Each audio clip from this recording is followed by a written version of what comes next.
Bon, encore là, la saison n'est pas encore commencée. Le top 10 des plus belles trails du Québec a semblé motiver quelques-uns d'entre vous.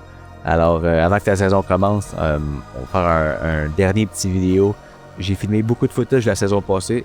Je me demandais de quelle façon je pourrais l'utiliser pour en motiver quelques-uns. Ce qu'on fait aujourd'hui, c'est je vous présente 10 trails coup de cœur qui sont moins connus ou peu connus. Après, c'est difficile de juger à quel point les trails sont connus ou pas, là.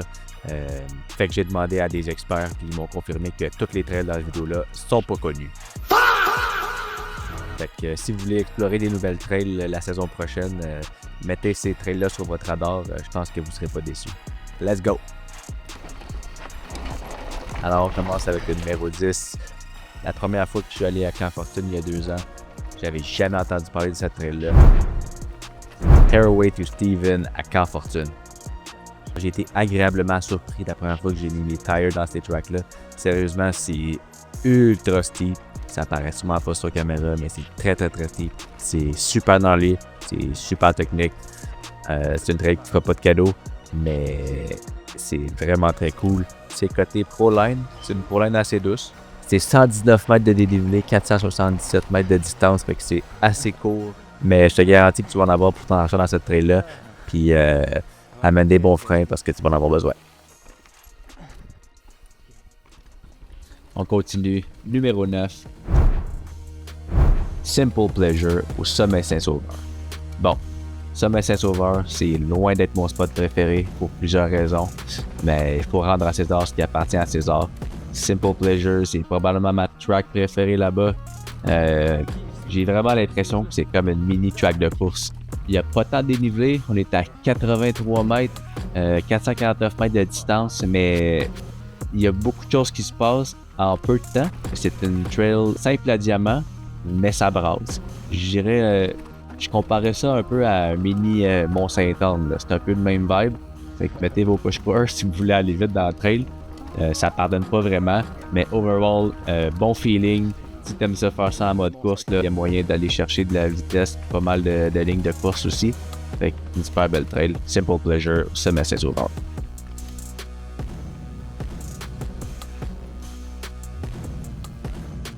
Numéro 8, Santa Banana au Mont SM.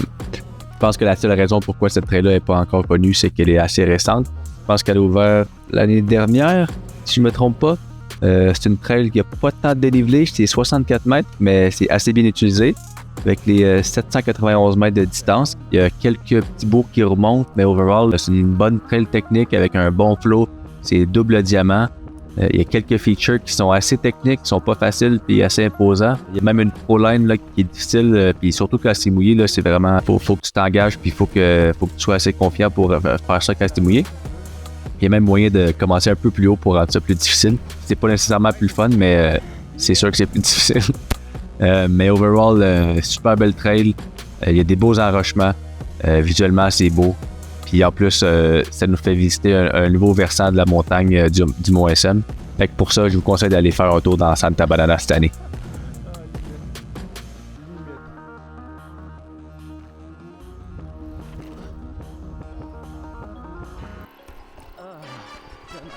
Pour le numéro 7, on y va avec Rocky Road 2 au Mont-Pomeryan à Rawdon. C'est un autre gros coup de cœur, je vais rouler cette trail-là au moins 1 ou 2 fois par année, c'est sûr. Très technique, très engagé, c'est double diamant. Certainement ma traîne préférée au Mont-Pomeryan. Tu roules sur des roches, des passages assez étroits, t'es comme sur à flanc de montagne pas mal tout le long. Il y a des bons features, je vous dirais que si vous voulez tester vos skills de slab sans nécessairement aller dans les ProLine les plus exposés, là, RR2, c'est la place pour le faire. Il y a quelques enchaînements et quelques grosses slabs assez imposantes, mais qui sont pas trop difficiles techniquement. Fait que pour s'habituer là, à faire des features d'envergure, c'est vraiment une belle trail. Et pour les riders un peu plus explorateurs, il y a des features qui valent le détour très près de là. Ça vaut la peine d'aller explorer un petit peu. Puis on finit ça dans la Rocky Road 1. C'est vraiment cool. Honnêtement, c'est de haut en bas, là, c'est un classique.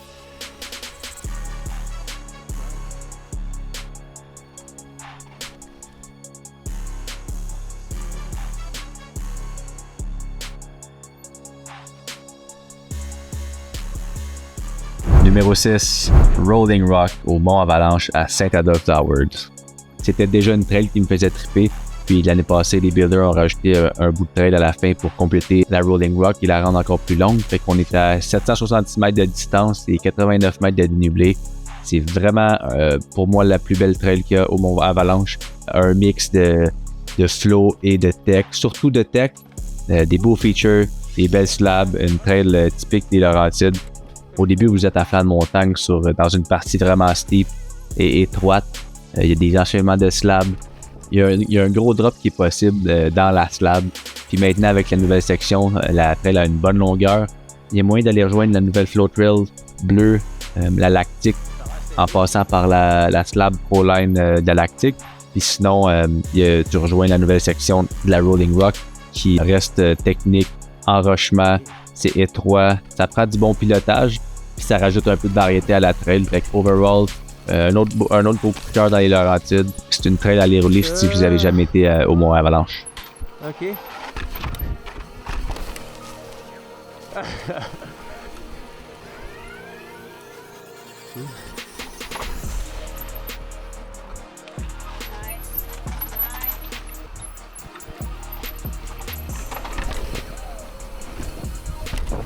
Numéro 5, Family Jewel au Mont-Sainte-Marie. Cette trail-là, honnêtement, j'avais quasiment envie de la mettre numéro 1.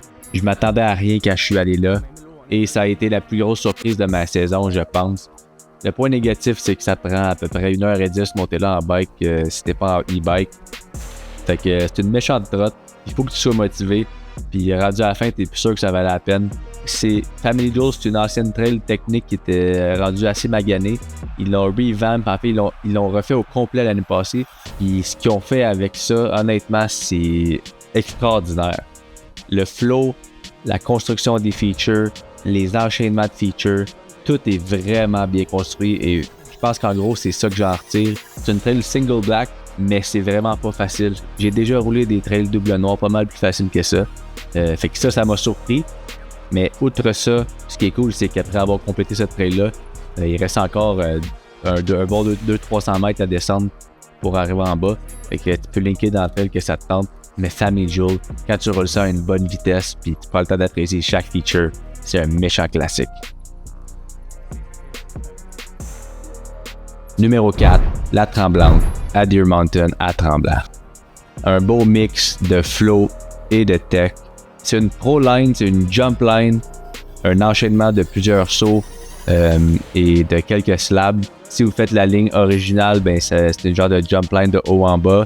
Sinon, il y a quelques options avec des features alternatifs puis des méga slabs. Ils viennent de la retaper au complet. C'est vraiment le fun à rouler. C'est une autre trail que quand je suis à Tremblant, c'est sûr que je m'en vais faire un petit tour dans la Tremblante.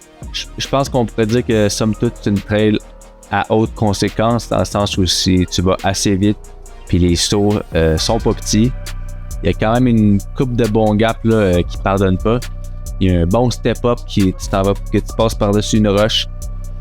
Fait que pour les amateurs de vitesse, de saut et de tech, la Tremblante à Deer Mountain, à ne pas manquer.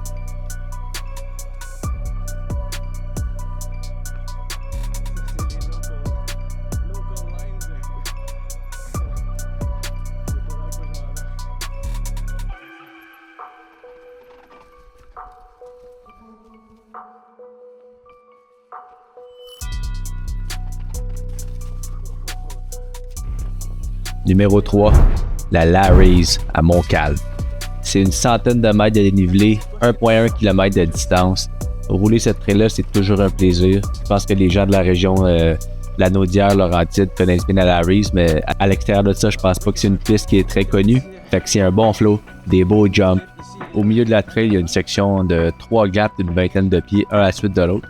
Et ils rajoutent tout le temps des petits kickers ici et là, des features dans la trail à chaque année. Cette trail-là est toujours le fun à rouler. Quand j'ai envie de rouler un feel good lap, puis que j'ai envie de juste avoir du fun, la Larry's, c'est sûr que c'est ma trail de prédilection. Si vous êtes chanceux, vous allez rencontrer une couple de locals qui roulent comme des enragés dans cette trail-là.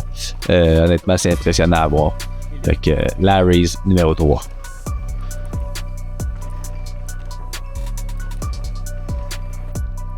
On approche de la fin. Numéro 2, Magneto, au Sentier du Moulin. Bon, là, je sais, j'ai triché un peu. Magneto, c'est pas vraiment une trail inconnue. C'est peut-être une trail que tout le monde connaît, mais je pense que c'est une trail que très peu de riders vont rouler. Je connais plusieurs riders qui ont fait plusieurs laps dans toutes les trails des deux versants du Sentier du Moulin et qui sont jamais allés dans Magnéto. Pour cette raison-là, je l'ai inclus dans la vidéo aujourd'hui. Honnêtement, c'est un chef-d'œuvre. C'est pas pour tout le monde, mais ceux à qui ça va plaire, c'est vraiment une trail hors norme. Non seulement ça prend des habiletés très élevées, faut que les étoiles soient alignées aussi, là, sinon c'est vraiment dur de faire ce lap-là sans toucher par terre.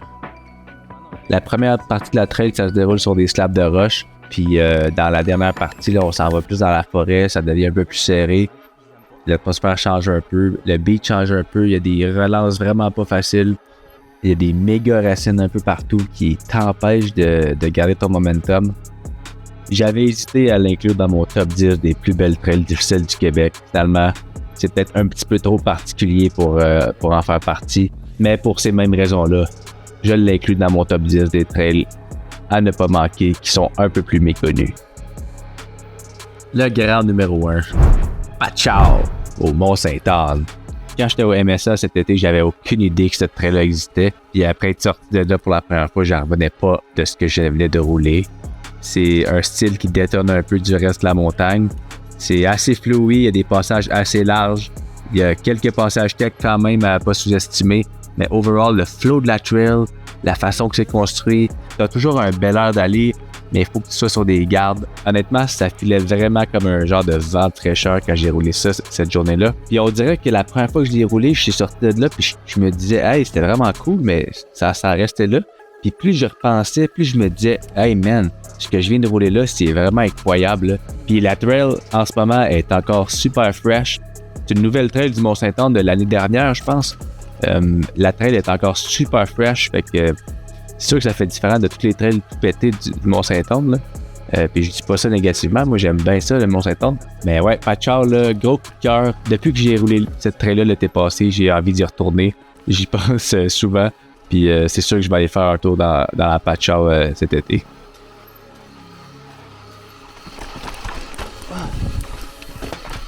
Ah, quand même. Man, c'est donc ben sick. Alright, ça fait le tour de mes 10 trails coup de cœur qui, je pense, gagnent à être plus connus. Évidemment, c'est difficile, tout le monde a du knowledge différent sur ces trails-là. Au moins, j'espère en avoir motivé quelques-uns à visiter des nouveaux endroits cet été. Sinon, on se voit sur les trails très bientôt. J'ai quelques nouvelles assez cool, un nouveau bike, un nouveau partenaire. Fait que on en rejase un peu plus tard. On to the next.